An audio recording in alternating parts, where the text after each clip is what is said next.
নমস্কাৰ বন্ধুসকল, আপোনালোকক সকলোকে টেক এণ্ড এডুকেশ্যন চেনেলটিলৈ আদৰণি জনাইছোঁ। আশা কৰোঁ সকলো ভালেই আছে। সকলোৰে বাবে এটি বহু ভাল খবৰ আহিছে, গতিকে ভিডিঅ'টো সম্পূৰ্ণকৈ চাব আৰু ভাল পালে চেনেলটো ছাবস্ক্ৰাইব কৰি দিব। বন্ধুসকল, AMDBৰ তৰফৰ পৰা ছাত্ৰ ছাত্ৰীসকলৰ বাবে এটি অতি ভাল খবৰ আহিছে। অসমৰ স্থানীয় অধিসূচিত যিখিনি ধৰ্মীয় সংখ্যালঘু লোক আছে, যাৰ বছৰেকীয়া আয় 2 লাখতকৈ কম, তেনে পৰিয়ালৰ ছাত্ৰ ছাত্ৰীসকলৰ বাবে অতি ভাল খবৰ। তেনে পৰিয়ালৰ ছাত্ৰ ছাত্ৰীসকলে যদি ANM, BMLT, DMLT পঢ়িবলৈ বিচাৰে, তেনেহ'লে তেওঁলোকৰ বাবে AMDBৰ তৰফৰ পৰা এটি পাঠ্যক্ৰমৰ ব্যৱস্থা কৰা হৈছে। লগতে তেনে পৰিয়ালৰ ছাত্ৰ ছাত্ৰীয়ে মেডিকেল, ইঞ্জিনিয়াৰিং, UPSCৰ যদি প্ৰৱেশিকা পৰীক্ষা দিব বিচাৰে আৰু সেই প্ৰৱেশিকা পৰীক্ষাৰ বাবে প্ৰয়োজনীয় প্ৰশিক্ষণৰো এটা পাঠ্যক্ৰমৰ ব্যৱস্থা AMDBয়ে হাতত লৈছে, যাৰ বিস্তৃত বিৱৰণ তলত আগবঢ়োৱা হৈছে। গতিকে সম্পূৰ্ণকৈ ভিডিঅ'টো চাব। AMDBৰ তৰফৰ পৰা আগবঢ়োৱা কোৰ্চসমূহৰ ভিতৰত এটা কোৰ্চ হৈছে ANMৰ কোৰ্চ, যাৰ সময়সীমা অৰ্থাৎ কোৰ্চৰ সময়সীমা আছে 2 বছৰ আৰু তাৰ এডুকেশ্যন কোৱালিফিকেশ্যনৰ বিষয়ে ক'বলৈ গ'লে কেণ্ডিডেটে 10+2 অৰ্থাৎ হাই ছেকেণ্ডেৰী পাছ কৰিব লাগিব।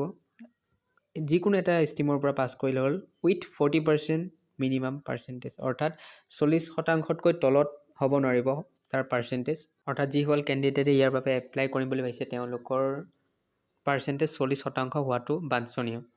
লগতে বয়সৰ সময়সীমা ইয়াত 17ৰ পৰা 30 বছৰলৈ বান্ধি দিছে, অৰ্থাৎ 17ৰ পৰা 30 বছৰৰ বয়সলৈকে ইয়াত এপ্লাই কৰিব পাৰিব। AMDBয়ে আগবঢ়োৱা দ্বিতীয়টো কোৰ্চ হৈছে DMLT। ইয়াৰো সময়সীমা 2 বছৰ। শিক্ষাগত অৰ্হতা বুলি ক'লে ইয়াতো HS পাছ কৰিব লাগিব, কিন্তু ইয়াত কেৱল বিজ্ঞান শাখাৰ ছাত্ৰ ছাত্ৰীসকলে এপ্লাই কৰিব পাৰিব। লগতে কেণ্ডিডেটসকলৰ 12ত ফিজিক্স, কেমেষ্ট্ৰি, বায়'লজি থকাটো বাঞ্ছনীয়। ইয়াৰ উপৰিও মিনিমাম 45% পাৰ্চেণ্টেজ লাগিব। ইয়াৰ তলত হ'লে তেওঁলোকে এপ্লাই কৰিবলৈ নোৱাৰিব। ইয়াতো বয়সৰ সময়সীমা 17ৰ পৰা 24 বছৰলৈ বান্ধি দিয়া হৈছে, অৰ্থাৎ 17ৰ পৰা 24 বছৰৰ ভিতৰৰ ছাত্ৰ ছাত্ৰীসকলে ইয়াত এপ্লাই কৰিব পাৰিব। AMDBয়ে আগবঢ়োৱা পাঠ্যক্ৰমৰ 3 নম্বৰ পাঠ্যক্ৰমটো হৈছে BMLT। ইয়াৰ বয়সৰ সময়সীমা হৈছে 3.5 বছৰ। ইয়াৰ বাবে কেণ্ডিডেটসকল বিজ্ঞান শাখাৰ হ'ব লাগিব আৰু তেওঁলোকে 12 পাছ কৰা হ'ব লাগিব আৰু তেওঁলোকৰ 12ত ফিজিক্স, কেমেষ্ট্ৰি আৰু বায়'লজি থকাটো বাঞ্ছনীয়। আৰু সেই কেণ্ডিডেটসকলৰ 45% পাৰ্চেণ্টেজ থকাটো অতি জৰুৰী। এই কোৰ্চৰ বাবে বয়সৰ সময়সীমা 17ৰ পৰা 24 বছৰলৈ বান্ধি দিয়া হৈছে, অৰ্থাৎ 17ৰ পৰা 24 বছৰৰ ভিতৰৰ কেণ্ডিডেটসকলে ইয়াত এপ্লাই কৰিবলৈ পাৰিব। তালিকাত থকা 4 নম্বৰ কোৰ্চটো হৈছে coaching for entrance exam for medical engineering. যিসকল ছাত্ৰ ছাত্ৰীয়ে মেডিকেল আৰু ইঞ্জিনিয়াৰিঙৰ এণ্ট্ৰেন্স এক্সাম দিব বিচাৰে, সেইসকল প্ৰাৰ্থীৰ বাবে ছমহীয়া এটি কোৰ্চ AMDBয়ে আগবঢ়াইছে। ইয়াৰ বাবে কেণ্ডিডেটসকলে 12 পাছ কৰা হ'ব লাগিব বা পঢ়ি থকা হ'ব লাগিব উইথ ছায়েন্স ষ্ট্ৰীম, অৰ্থাৎ বিজ্ঞান শাখাত পঢ়ি থকা হ'ব। এই কোৰ্চ কৰিব বিচৰা কেণ্ডিডেটসকলৰ 12 পাছ কৰা কেণ্ডিডেটৰ মিনিমাম পাৰ্চেণ্টেজ 60% হ'ব লাগিব উইথ ফিজিক্স, কেমেষ্ট্ৰি, মেথছ নাইবা ফিজিক্স, কেমেষ্ট্ৰি এণ্ড বায়'লজি। আৰু যদি তেওঁলোকে 12 পঢ়ি আছে, তেনেহ'লে তেওঁলোকৰ 10ৰ পাৰ্চেণ্টেজ 60% হ'ব লাগিব। বয়সৰ ক্ষেত্ৰতো 17ৰ পৰা 24 বছৰলৈ বান্ধি দিয়া হৈছে, অৰ্থাৎ 17ৰ পৰা 24 বছৰৰ ভিতৰৰ ছাত্ৰ ছাত্ৰীসকলে এপ্লাই কৰিব পাৰিব। AMDBয়ে আগবঢ়োৱা শেষৰ কোৰ্চটো হৈছে coaching for entrance exam for APSC, অৰ্থাৎ যিসকল ছাত্ৰ ছাত্ৰীয়ে APSCৰ বাবে প্ৰস্তুতি কৰি আছে, তেওঁলোকৰ বাবে এটি ছমহীয়া কোচিঙৰ ব্যৱস্থা কৰা হৈছে। এই কোচিঙৰ বাবে কেণ্ডিডেটসকল গ্ৰেজুৱেট হ'ব লাগিব। যিকোনো এটা শাখাৰ পৰা হ'লেই হ'ল, কলা শাখা হ'লেও হ'ল, বাণিজ্য শাখা হ'লেও হ'ল বা বিজ্ঞান শাখা হ'লেও হ'ল।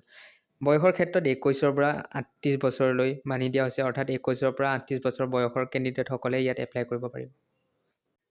এতিয়া আহি পৰিছে কোনসকল লোকে ইয়াৰ বাবে আবেদন কৰিব পাৰিব।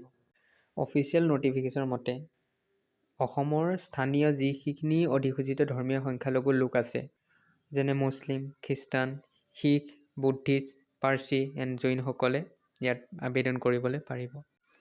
ইয়াৰ উপৰিও তেওঁলোকৰ বাৰ্ষিক আয় 2 লাখতকৈ ওপৰত হ'ব নোৱাৰিব। লগতে তেওঁলোকে অসমৰ স্থানীয় বাসিন্দা হ'ব লাগিব। ইয়াৰ বাবে PRCৰ কোনো প্ৰয়োজন নাই। ইয়াৰ বাবে এপ্লাই কৰা যিখিনি কেণ্ডিডেট ছিলেক্ট হ'ব, তেওঁলোকৰ এডমিশ্যনৰ সময়ত 10% তেওঁলোকে পে' কৰিব লাগিব, বাকী 90% চৰকাৰে তেওঁলোকৰ বাবে পে' কৰিব। গতিকে বন্ধু বান্ধৱীসকল, আপোনালোকে যদি ইয়াৰ বাবে আগ্ৰহী, তেনেহ'লে এপ্লাই কৰক। এই সুযোগ যাবলৈ নিদিব। যদি আপুনি আমাৰ ভিডিঅ'টো ভাল পালে তেনেহ'লে লাইক কৰিব, শ্বেয়াৰ কৰিব, লগতে ছাবস্ক্ৰাইব কৰি কাষত থকা বেল আইকনটো দবাবলৈ নাপাহৰিব। লগতে পুনৰ দেখাৰ আশাৰে আজিলৈ বিদায় লৈছোঁ।